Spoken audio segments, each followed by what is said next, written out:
17 Ocak 2013 tarihinde biz Sayın Başbakanımızın iştirakleriyle bir kampanya başlattık. Bu proje millete ait bir proje. Kültüründe israfın haram olduğu, dini değerlerinde israfın yasaklandığı, men edildiği bir ülkede, bir topluluktayız.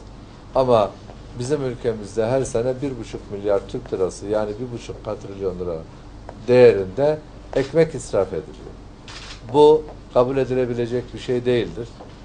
Bu parayla işte yüzlerce kilometre duble yol, yüzlerce hastane, yüzlerce okul, on binlerce öğrenciye burs sağlanabilir, yatırımlar yapılabilir. Biz bir dikkatle, biraz daha itina gösterirsek, biraz daha bilinçlenirsek bu konuda, biraz daha fırından ekmeği aldığımızda benim ne kadar ihtiyacım var, ben bunu ne kadarını tüketeceğim diye bu şuurla alsak, eve getirdiğimizde evde muhafaza ederken, sofraya getirip keserken aynı şekilde dikkat etsek, fırınlar aynı şekilde dikkat etse, ki önemli bir israf alanı fırınların içerisinde oluyor maalesef.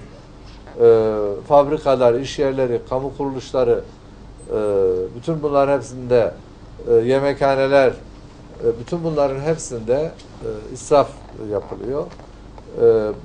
Bu alanda bir kamuoyu bilinci oluşturuyoruz ve kampanya buna hizmet ediyor.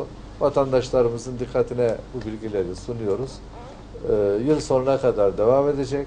Sayın Başbakanımız Başbakanlıktan bu kampanyanın bütün kamu kuruluşlarınca desteklenmesi ve ortak olunması yönünde resmi bir yazı tamim yayınladı geçtiğimiz aylarda. Biz de belediyelerle, valiliklerle, bakanlıklarla birlikte bunu sürdürüyoruz. Yıl bittikten sonra da bir etki analizi yapacağız. Acaba bunun ne kadar katkısı oldu, ne kadar faydası oldu? Biz tabii faydası olduğunu biliyoruz ama bunu bir de ölçeceğiz inşallah. Ama bu yıl sonundan sonra, yani önümüzdeki yıl içerisinde yapacağımız bir çalışma.